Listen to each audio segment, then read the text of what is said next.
I am Darrell Steinberg, the mayor of Sacramento, and thank you.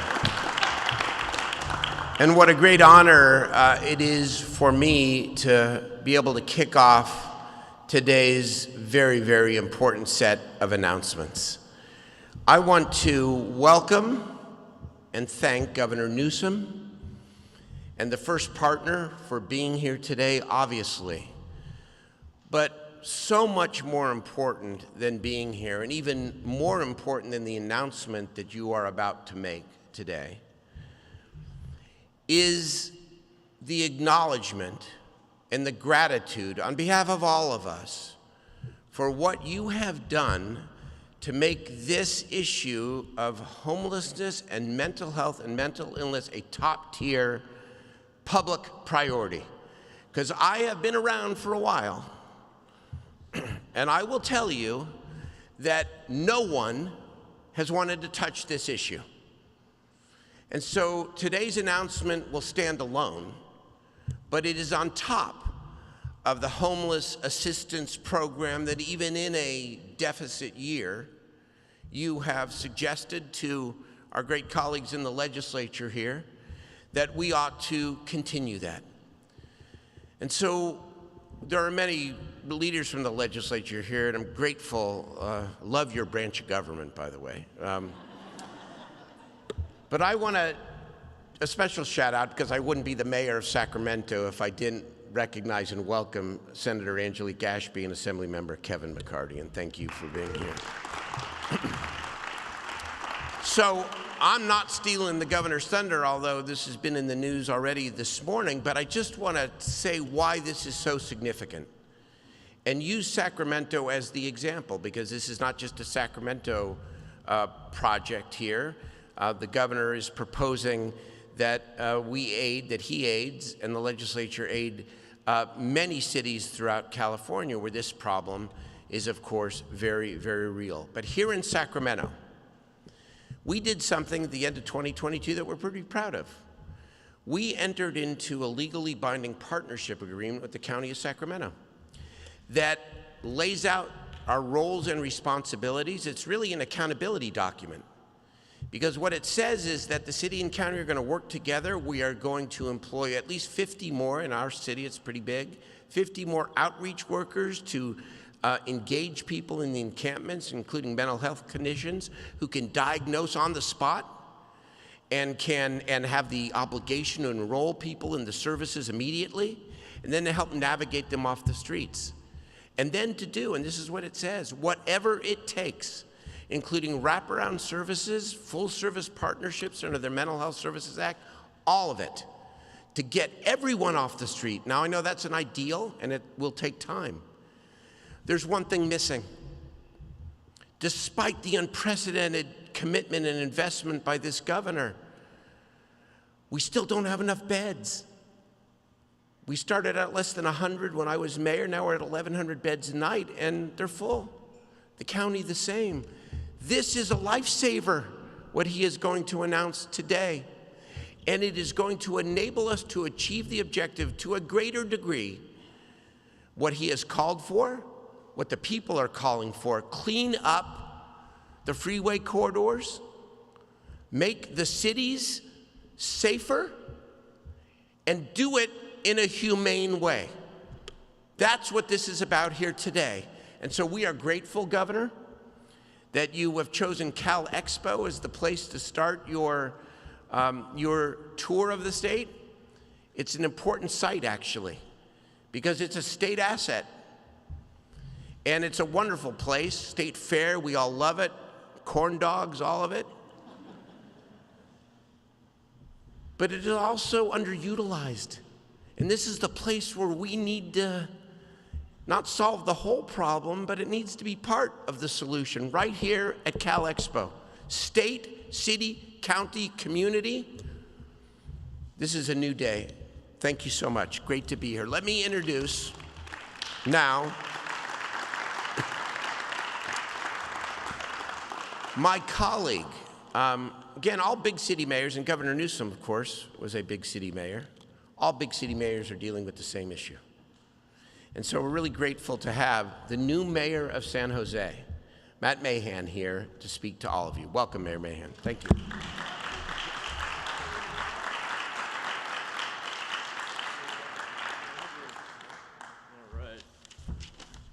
Thank you, Mayor Steinberg. Good afternoon. I'm Matt Mahan, Mayor of San Jose, which is the largest city in Northern California, and like most cities is grappling with an immense homelessness crisis. Unsheltered homelessness in particular is a crisis that demands the kind of urgent, bold, and pragmatic solution that we're here to talk about today. I want to thank Governor Newsom for his leadership, for helping cities like San Jose meet this challenge head on. We all agree that building more housing, especially more affordable housing, is the long-term solution, as well as expanding our mental health hospital system and inpatient treatment centers. But as we build up our housing stock and rebuild our mental health system, we have a moral obligation to address the immense human suffering we see on our streets every day. I've challenged my city, San Jose, to create 1,000 new placements for unhoused residents to find safety and security this year. And the governor's announcement today is going to help us get there. We've already seen the incredible impact that these tiny home communities can have. Over the last 3 years, since the beginning of the pandemic, San Jose has stood up 4 of these tiny home communities. And in the same time frame, we've seen our rate of unsheltered homelessness drop by 9 percentage points. We've seen a majority of the individuals who have gone into these tiny home communities already graduate to permanent housing solutions. We've also seen that the neighborhoods that have taken on these tiny home communities, a part of the solution, have seen a reduction in calls for service for both crime and blight. It's common sense. Get people out of unmanaged, unsafe conditions into caring environments with services, and everybody's better off. So these are real solutions. Just a few weeks ago, I met Ava, 21-year-old expecting mother, who 6 weeks ago was living in a tent along one of our creeks in San Jose, and now in a couple of weeks, will be, with some assistance from a local nonprofit, getting the keys to an apartment. All because she was able to go in to one of our tiny home communities, get her situation stabilized, get some counseling, some support, and get back on her own 2 feet. So these, again, are the kinds of bold, innovative solutions we need, and I'm just incredibly grateful to the governor for leaning into this crisis and empowering cities like San Jose and cities across our state to be a part of the solution and to put this crisis behind us. So thank you, Governor. Appreciate your leadership on this issue. Now it's my great pleasure to introduce Assemblymember Buffy Wicks, who has been an incredible champion for housing and homelessness solutions in our state.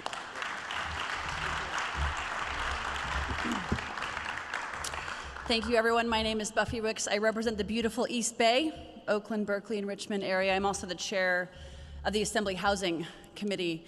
And when I got the chairmanship, I don't know, a little over maybe a year and a half ago, I knew I did not want to preside over inertia and status quo, because inertia and status quo is not working. And just ask the 174,000 folks on our streets who are experiencing homelessness if they think it's working. I want to be really clear. The reason why we are where we are today is because we have made conscientious policy decisions decades ago that have led us to where we are. We have decided to underfund or give no funding to affordable housing for decades. And that all started to change a couple years ago, in large part due to the great leadership of Governor Gavin Newsom, who decided to say that the days of saying no to housing are over, and the days of saying it's someone else's problem are over. And that is why I'm proud the legislature and the governor have worked together over the past few years to invest $15.3 billion of funding to solve homelessness. And while we are proud of that investment, voters demand, and those experiencing homelessness expect and deserve, a return on that investment. And I applaud the governor for pushing for more ambitious plans, for pushing our cities to really come to this moment and rise in this moment. And the time for planning and fretting is behind us. It is a time for action. These 1,200 small homes that we see are going to be critical interim housing for our local cities and our counties as they strive to meet their ambitious goals that they set forth for themselves.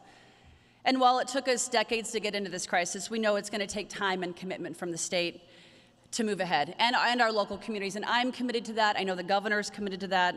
As chair of housing, I am committed to that. And I know that we have to build the housing that we need, because once folks have the temporary housing, they need the long-term permanent supportive housing as well. That's why the streamlining work is so important. That's why the investment in housing production is so important.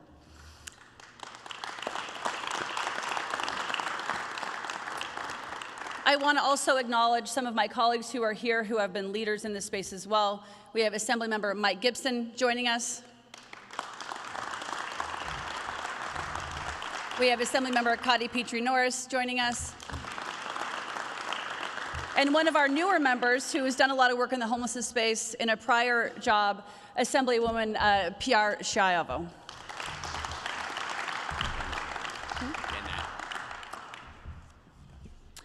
So I'll close here and just say, to solve this problem, we know we need resources, we need innovation, and we need accountability.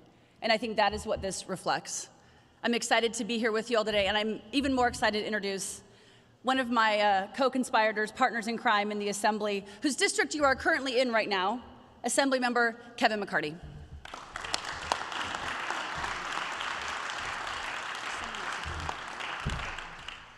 Thank you and good afternoon. This is, of course, my district, and I grew up literally a couple miles down the road. Thank you, Governor, for helping us answer the call. This is a call and a crisis we hear about every day from our constituents across California, the issue of homelessness.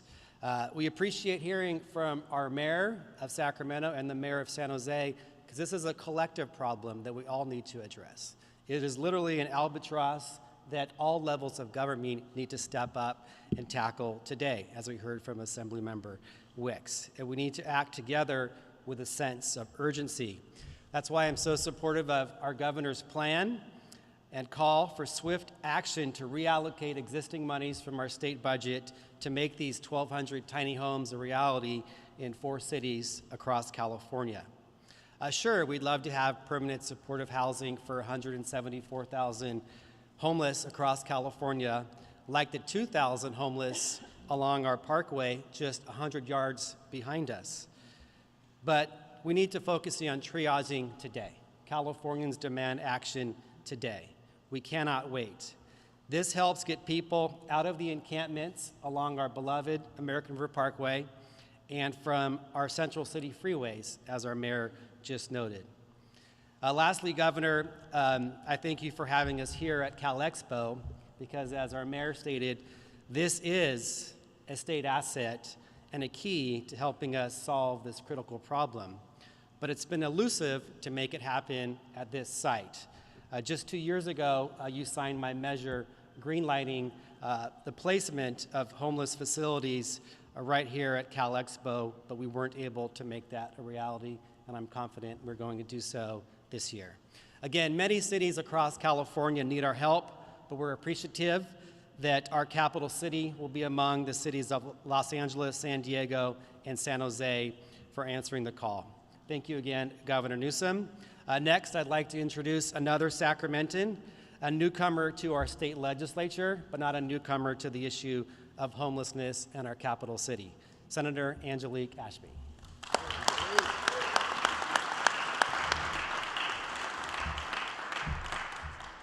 Thank you, Assemblymember McCarty. Hey, Governor, this is pretty direct. I think this makes a point of why we're all here and what we're trying to achieve today. One point of privilege, what an honor for me to get to work on both sides of this equation. 2 months ago, I was his vice mayor, and today I get to stand in front of you as your senator. Make no mistake that while this is a wonderful gift from the governor and the legislature and the state, Sacramento earned this day. Sacramento worked really hard to build a memorandum of understanding that allows for operational efficiencies between the city and the county, and there are many local people who made that happen, led by the mayor, your city manager, Howard Chan, who is here, the housing director, Lachelle Dozier, and the great partners they have in Sacramento County. And that effort is what's going to allow us to have the intensive, enriched wraparound services and the people, those 50 people that are gonna help. That's really critical, because folks will move into these units, but the way we get them out of these units and onto a better life is by wrapping those services around them one by one in the individual capacity that they need. So I want to thank the legislature, both the Assembly and the Senate, for being doggedly persistent on this issue. I want to thank the governor. You couldn't make a clearer message, Governor. It's day one of your State of the State. You're sitting in Sacramento in a state-owned property with all of these houses behind you and a ton of support and this great motto to get us started. And I'm really proud of that effort. You're digging in on one of the hardest and most persistent issues that the state faces. I'd also like to personally thank my colleague who's here, Senator Ben Allen. Say hello. Southern California, a true housing champion himself. So I'm proud of everyone involved, but particularly Sacramento, and I know they'll make us quite proud. It is also my honor to introduce the Secretary of Housing for the State of California, Secretary Castro Ramirez.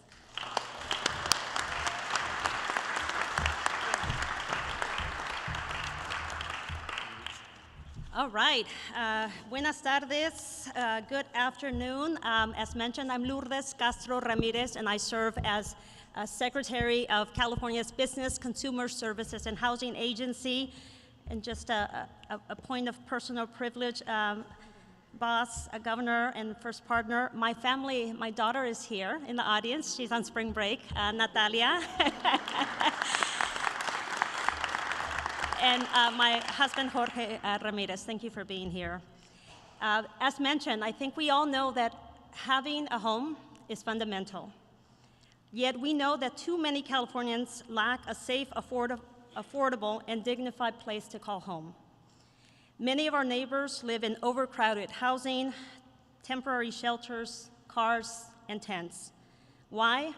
Because the cost of housing is too high and because the supply is too low. The lack of access to affordable housing also leads to inequities. This is why Governor Newsom and this administration has put building housing first, partnering with local communities to build more housing faster, and expanding housing that people can afford has been a #1 priority. From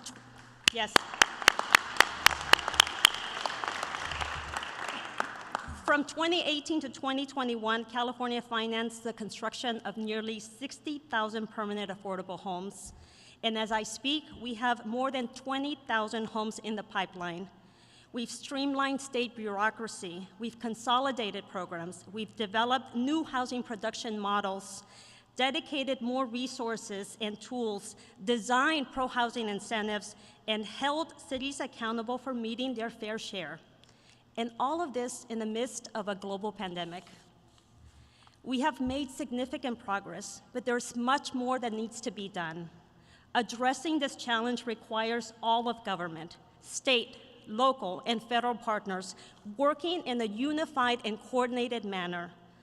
Last fall, the governor challenged us to put unhoused people first and to do more to reduce unsheltered homelessness. He knew well of our collective ability to do better. Today, I'm proud to share that communities across the state heeded the governor's call to action.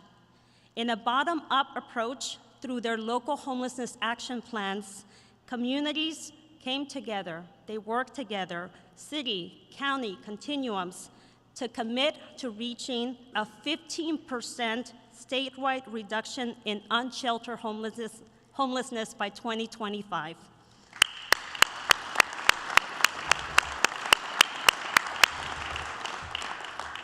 This is a significant step forward.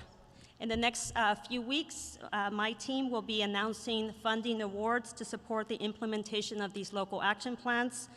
These housing and homelessness resources will help communities increase successful exits from homelessness to housing with supportive services and a commitment to reducing racial disparities. Thank you, Governor. Thank you for your steadfast leadership. Thank you for pushing us to do more. We will continue to do all that we can to create more safe places, more dignified places, more affordable places for people to call home. Now, I'd like to share some remarks for our Spanish-speaking Californians. Muy buenas tardes. Soy Lourdes Castro Ramírez, secretaria de la Agencia de Comercio, Servicios al Consumidor y Vivienda para el Estado de California. Como todos sabemos, tener una vivienda es fundamental. Sin embargo, demasiados californianos carecen de un lugar seguro, a precio accesible y digno. Muchos de nuestros vecinos viven en viviendas inseguras, albergues temporales, en sus carros o bajo carpas, ya que el costo de la vivienda es alto y no hay suficiente vivienda disponible. La falta de acceso a vivienda a precios accesibles también genera desigualdades. Por eso es que la administración de nuestro gobernador Newsom ha declarado la construcción de viviendas como su prioridad número 1. Desde el 2018 hasta el 2021, California financió la construcción de 60,000 viviendas permanentes a precios accesibles. Y ahora mismo contamos con más de 20,000 viviendas en planificación. Hemos simplificado la burocracia estatal, hemos consolidado programas, desarrollado nuevos modelos de producción de viviendas, dedicado más recursos, diseñado incentivos a favor de la vivienda y también hemos trabajado con las ciudades para que cumplan con la parte que les corresponde a ellos. Y todo esto en medio de una pandemia global. Hemos logrado un progreso importante, pero queda mucho por hacer. Abordar este desafío requiere que todos trabajemos juntos. El otoño pasado, el gobernador nos pidió que nos pusiéramos las pilas, que nos pusiéramos juntos para enfrentar este desafío.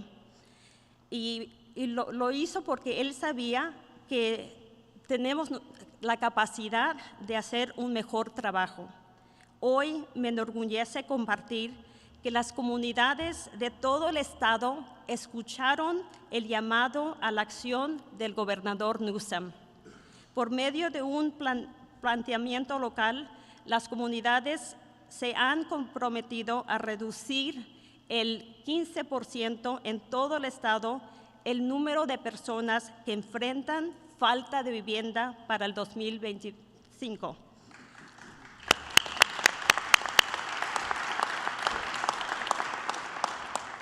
Durante las próximas semanas anunciaremos los fondos para apoyar la implementación de estos planes locales de acción. Gracias, gobernador Newsom. Muchas gracias por su firme liderazgo a medida que todos trabajamos para crear más viviendas seguras y dignas con servicios integrales. Ahora me complace presentar a la primera pareja de California, Jennifer Siebel Newsom.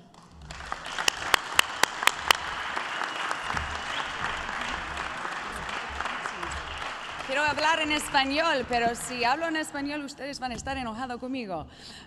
Good afternoon. That was beautiful. We're so lucky to have this incredible secretary behind me and this team. I'm so happy to be here with all of you today to see the work being done to address housing and homelessness in California. As first partner, I started the California for All Kids and California for All Women initiatives to help give children the best start in life and ensure that ours is a state where women don't just survive, but thrive. Why? Because women are the backbones of their families, their communities, and yes, our economy. Their health and well-being are essential. Yet women and children are too often a part of the hidden homeless population. For many, they don't seek shelter services as often as men out of concern for their safety, and instead choose temporary living conditions while looking to secure stability for themselves and their immediate family. Unfortunately, in the United States, 80% of mothers experiencing homelessness have experienced domestic violence. One study shows that 57% of unhoused women claim domestic violence was the immediate cause of their homelessness. And further still, when women are forced to sleep on the street, we know that they face an increased threat of sexual violence. In one National Institute of Health study, 18% of women experiencing homelessness reported sexual violence in the past 6 months, and another study found that 32% of women who were without stable housing reported physical or sexual victimization in the previous year. So it's encouraging, beyond encouraging, to see the real work being done in California and right here in Sacramento to ensure that our communities have access to affordable housing and pathways to a home.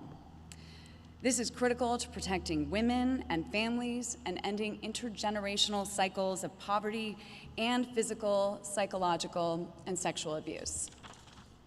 I'm so grateful to the governor for his steadfast leadership, investing an unprecedented $15.3 billion in partnership with the legislature to tackle the challenge of housing and homelessness, giving local governments more dollars than ever before to address this crisis, but also requiring that they work to address the specific needs of their local communities. And as I close, I'm reminded that this is a crisis, as Senator Wicks said, that has been in the making for decades, or whatever, they're all senators to me, that has been in the making for decades, and is not, and is not lost on me that then Supervisor and later Mayor Gavin Newsom was an early leader with success in programs like Care Not Cash and Project Homeless Connect and Project Family Connect at the local level. He understands the complexities of this issue better than most, but also knows the role and responsibility local cities and counties must play in partnership with the state and the federal government in tackling this issue head on. So with that, please help me welcome Governor Gavin Newsom. Thank you. Thank you. Thank you. Thank you. Thank you. Thank you. Let me thank everybody for their remarks. More importantly, thank them for their leadership. I want to thank my wife for always putting a human face on this and understanding, at least giving us a deeper understanding of the nuances and complexities of the issue we face. I think the final words she spoke as it relates to the issue of localism is foundational in this. I mean, the end of the day, state's vision, whatever it may be, is realized locally. We can set goals, numeric goals, we can set out a tone and tenor, but at the end of the day, things are delivered by local leaders. And so I'm very grateful to those local leaders, to mayors in particular that are here, the representatives, the Assembly and the Senate that are here, and others representing diversity of points of view and opinions on this subject matter, and certainly those that are responsible for these prototypes you see behind me, and the prospect that we can procure 1,200 or so of these small homes in a very short period of time. More on that in a moment. I'm also deeply mindful, as Mayor Steinberg said, of how angry we are as Californians about what's going on the streets and sidewalks in our state and what's not happening to address it with the kind of, well, urgency that is required. It is not for lack of hard work, it's not for lack of good intention, and increasingly it's not for a lack of resources. This state has significantly increased its responsibility and role to invest. As you heard, $15.3 billion over 2 years. It's simply without precedent anywhere in the United States. There's no per capita that has ever been appropriated this large to address this issue in modern times. I'll just punctuate this so you understand. 5 years ago, the state's entire investment in this space was roughly $500 million, 0.5. Close to 15.5 today. We didn't just increase by 20, 30, 40%. We had no strategy, no plan. It was broad strokes appreciation for the issue, and I want to applaud former administration for being willing, first administration, to actually appropriate $500 million in this space, led no small degree by the big 13 mayors and by many assembly members and state senators that are here today, recognizing cities and counties can't do it alone. But $500 million, no vision, no plan, no accountability. Fast forward, I know it's not fast enough, but fast forward, $15.3 billion, accountability at the core, and strategies for collaboration and cooperation across a spectrum of supports, the likes of which we have not seen in California's history. I get it. You want to see progress, and you want to see it now. You want to see progress in terms of encampments. You want to see progress in terms of people off the streets. And as the mayor said, you want to see our values represented in that progress. No one's naive. It's not just about sweeping things under the rug or kicking people off the streets and sidewalks and claiming a job well done. That doesn't do justice to the injustice that is perpetuated because our inability to reconcile the larger issues of wealth and income inequality and all its forms and manifestations, the most acute, of course, the issue of homelessness. So we're here with this announcement, not as the solution. The cynics be damned. No, we're not here announcing this is the entire package or strategy. So often, I've been doing this a long time, people look myopically at these announcements without considering the totality. We have laid out a vision, a strategy, and a plan, and the cities, the counties, and what is referred to, and you heard a moment ago, as the COCs, these continuums that are working to regionalize solutions, have also put numeric goals to make real our commitment around accountability. And so today we have announced, and you heard from the Secretary, the numeric goal. We went from 2%, which was lacking ambition in terms of the last round of accountability, to 15%, which is progress. I'm looking forward to next year's accountability plans. And we have approved those plans. Remember, no money without a plan.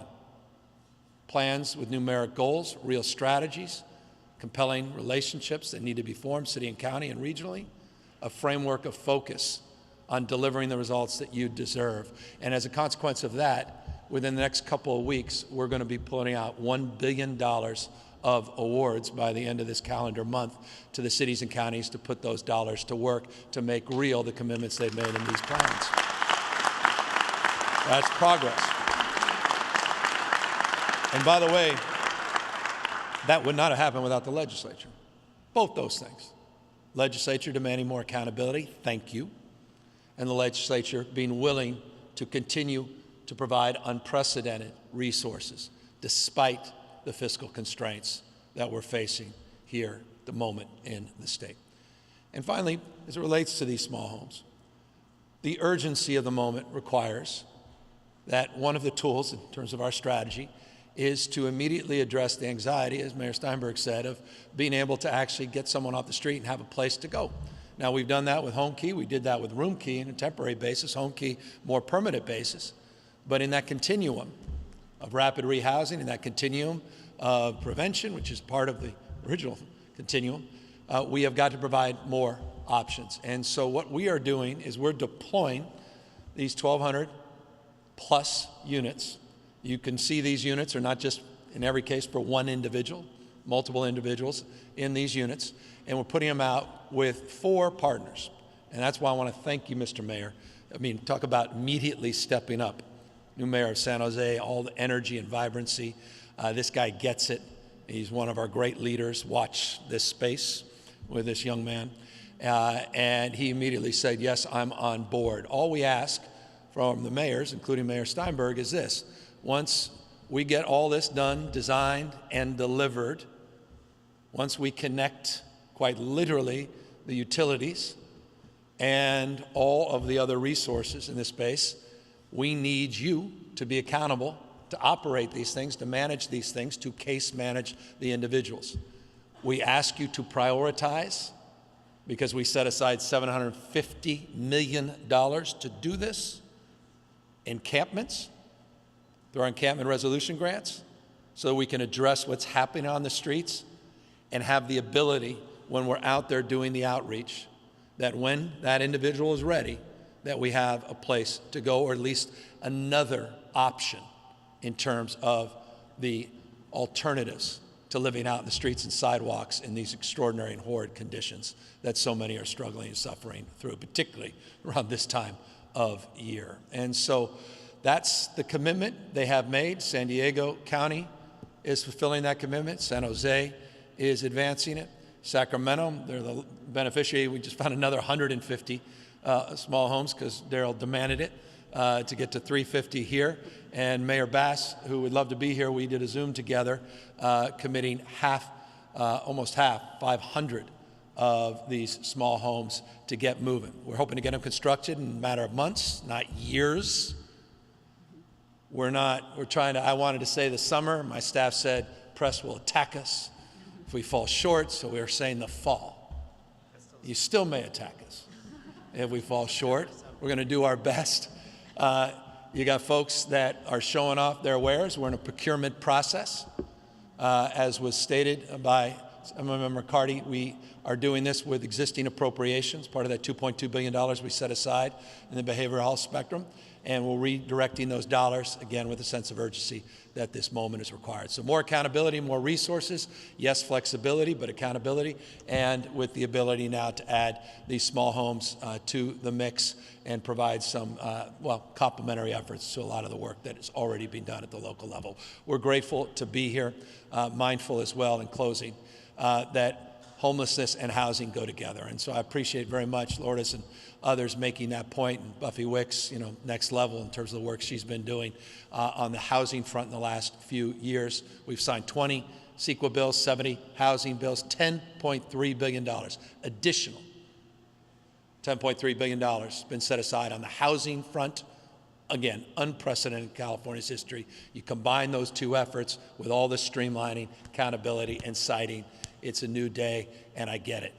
New energy demands new expectations, new results. But honored all time to be here and grateful for the remarkable leaders assembled behind me. And with that, we're going to take a tour together, and then we're going to answer all your questions right after our short tour. Thank you all very, very much.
that we're placing on this effort, that we don't want this to be a usual process that lingers for months and months and doesn't manifest in real installed alternatives to the streets and sidewalks. So we're grateful to the General and his team. General made the point he used to live in some of these things when he was overseas as well. And so, yeah, no, he's right. So I'm a little less sensitive to, all your sacrifices.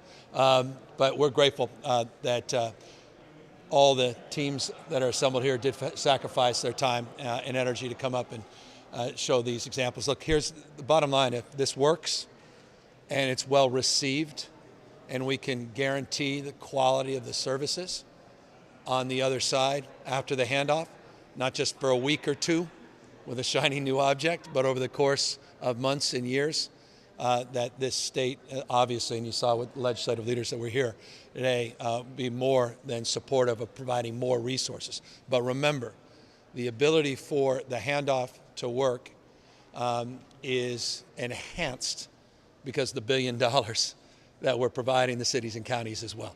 So that's money, that's flexible money, provides them the supports in addition to all their other budgets. Remember, homelessness foundationally, I don't think this, I know this as a former county mayor, was bottom up, not top down. Cities and counties have their budgets. It's a priority for a mayor. They will prioritize those investments. It's prioritized by the County Board of Supervisors. They'll prioritize. What we are doing is supplementing that work. The entire homeless strategy in California is not the state of California. That homeless strategy is realized not just locally, but it also begins locally and percolates up. We are about expanding best practices and exposing areas where we're not performing. And that's the accountability framework. And that's the seriousness and purpose that led us to some tough conversations a few months ago. Yep. Candid conversations with many of the local leaders that ultimately materialized into more ambition with what we refer to as HAP 4, which is the fourth appropriation of resources to the cities and counties and COCs. With that, forgive me for belaboring. We're happy to answer any questions.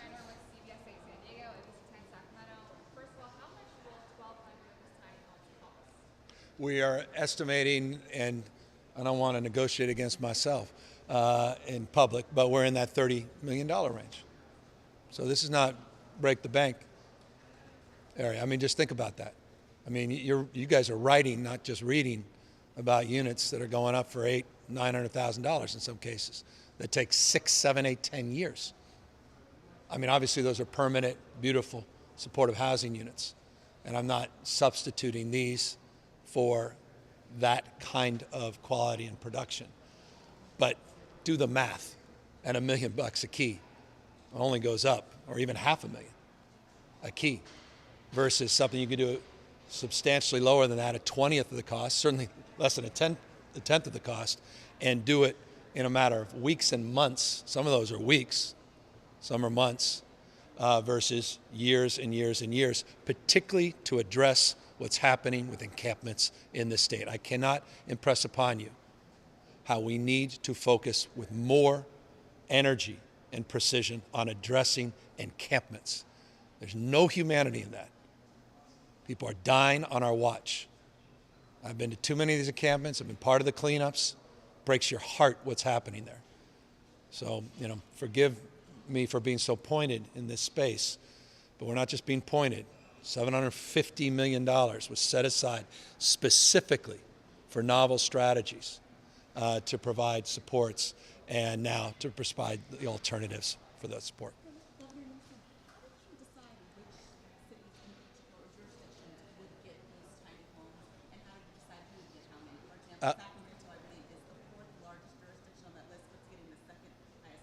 Yeah, because Daryl wouldn't leave us alone, and he lives down the block. This is hardly, some scientific. Look, the answer to the question: local leadership, people that stepped up, that immediately. We wanted enthusiastic partners.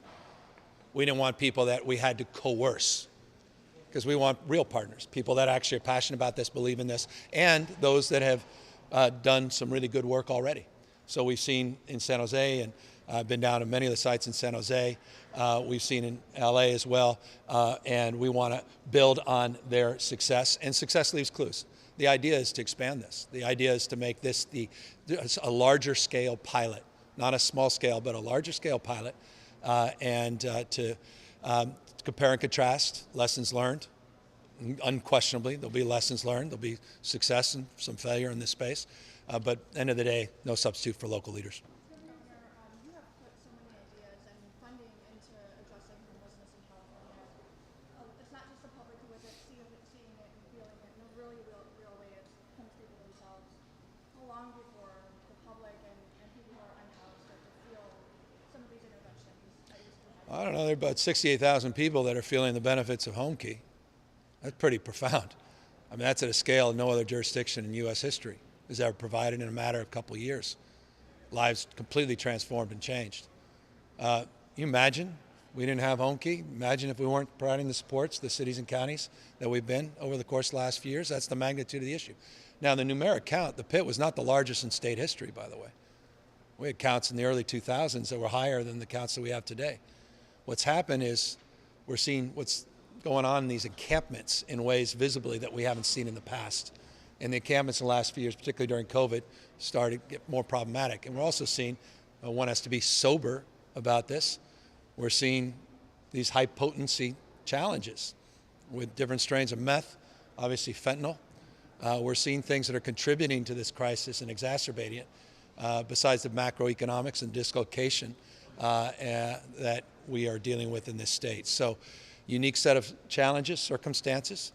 30 plus years we've been talking about this in this state. It didn't just happen.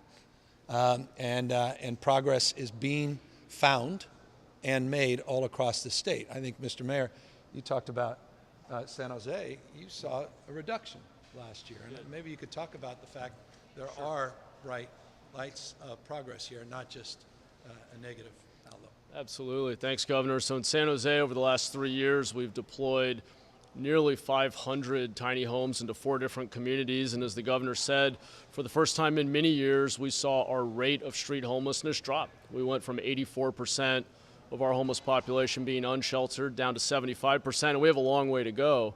But when you look around the world at places that have gotten a handle on this challenge, it's because they've scaled up safe places for people to go. And that's our task ahead. So this commitment from the governor is going to enable us to accelerate basic, dignified housing for people who need it and start to end this era of encampments that we've been struggling with. And we've seen the success just in the last few years in San Jose. So it's a testament to what's possible when we do scale up these solutions.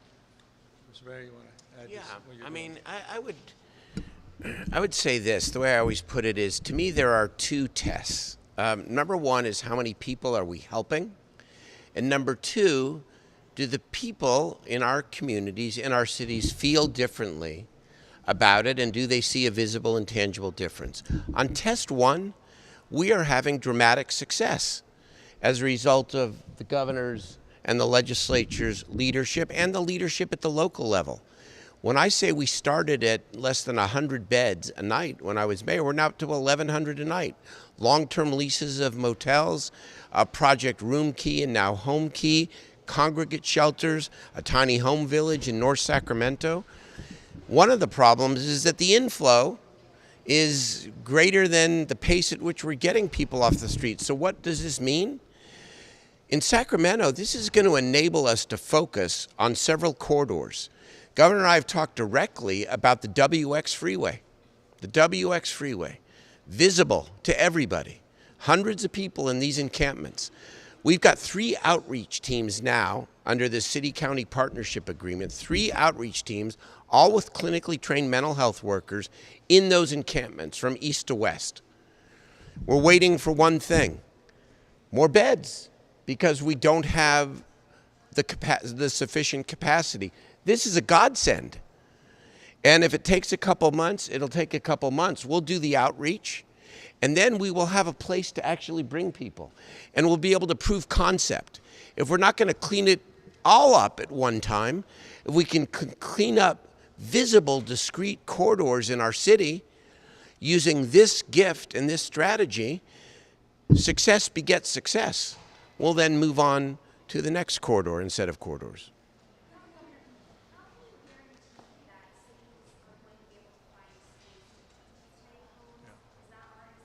Yeah, that was, they can, I'm glad the mayors are here. They can talk about it. Go ahead. Yeah. Well, first of all, we're here. I don't think it was an accident that the governor chose to have this event at the state fairgrounds at Cal Expo. Because, as I said earlier, and I'm not critical because it's a wonderful place with a wonderful history and tradition, but it could be utilized, I think, more intensively. It's large space, large acreage here. And so this is the second part of the gift and the partnership. It's to use this state facility because you're right. Siting is a challenge. We are very close to a major site in South Sacramento, and everywhere we are working on additional sites, but to use less occupied public facilities is a vital part of the siting issue. Mayor, just, and I want to talk about the next step, but talk about the location. All these things, goes back to your first question, or I was having a little fun at Doug's Fence, was also part of, they had sites, they were ready to go, not just they were willing to go. Yeah, so just to add on that, a few years ago when the pandemic hit and we knew that we needed to efficiently move people indoors into safe locations, we did an inventory of public-owned land, identified over 100 sites, some of them small, but various sizes. Our fairgrounds and Santa Clara County Fairgrounds is 150 acres, much of which is underutilized, sort of like Cal Expo here. So there are many locations. Public entities tend to be the largest landowners in their jurisdiction. And so we're going to have to put those lands on the table and be willing to build on our public lands. I'll also just say, and I should have mentioned this earlier, the governor has challenged us to be more accountable, to move the needle faster, more cost effectively. What is it? It's 15% reduction we've signed up for in 5 years. We're going to hit that by scaling up these kinds of solutions. These tiny home communities are going to enable us to hit that goal and finally bend the curve on unsheltered homelessness and the encampments that we've seen in our towns. So yeah, the land is there. It's really about having the political will to go secure it and build on it. And I'll just add briefly, if I may. We did an inventory, you would call, a number of years ago of all the state excess lands. We have, I think, we're about 16 partnerships that are formed, over 5,000 units now that are in the queue, just in that scrubbing of state excess properties. Those are for more permanent strategies and solutions. But we have that inventory, we've got that list, and that provides us ample opportunity also to cross-reference the local maps in terms of looking at sites for availability. So again, those are things that have been underway, and that will help and advance these efforts at state level.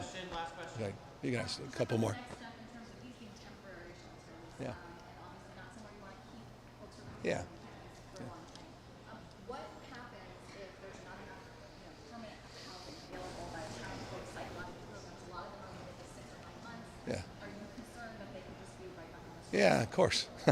But that's part of the totality of all the investments we're making, unprecedented investments across the board. I mean, I can regale you. I mean, you watch my watch my budget speech, and you'll see sort of detail of where we're categorizing stuff. And then you have component parts. You got our entire CalAIM strategy and what that provides and what the opportunities that provides. You got the entire housing budget and the strategies that we're investing there, people at all income levels. And we've got the work that we're doing in terms of streamlining, SB 9, SB 10, all these things sort of stack up with strategies to unlock all of that. But yeah, of course, again, this is not it. This is a component of a larger strategy. And we don't want people in permanent. We want these things to be utilized. We want to continue to process people out and move them on to permanency and ultimately self-reliance, which is something we need to talk a lot more about as well. Not permanent supportive, but people can get back on their feet and be examples. And we see that over and over. And by the way, I want to applaud some of the manufacturers here that employ formerly homeless individuals that are now self-sufficient and are examples. And I think that's a beautiful thing, and I hope we continue to see more of that in this space. And one of the things that I think was interesting to me, and without divulging who, some of the construction of these on site, I love the idea of soliciting the support of the beneficiaries to help with the construction So this sense of ownership as well. So it's about shifting mindsets, not just about a physical structure. It's about a holistic strategy. It's about what we refer to as whole person care. And it's about this continuum of care that's provided in the framework of the accountability plans and the work that's being done locally and the work that we're doing in a number of other areas in state government budgets. Why 1,200? We just, yeah, I mean, we settle on that because it's what the system can absorb in the first phase. But this is fluid, it's not fixed.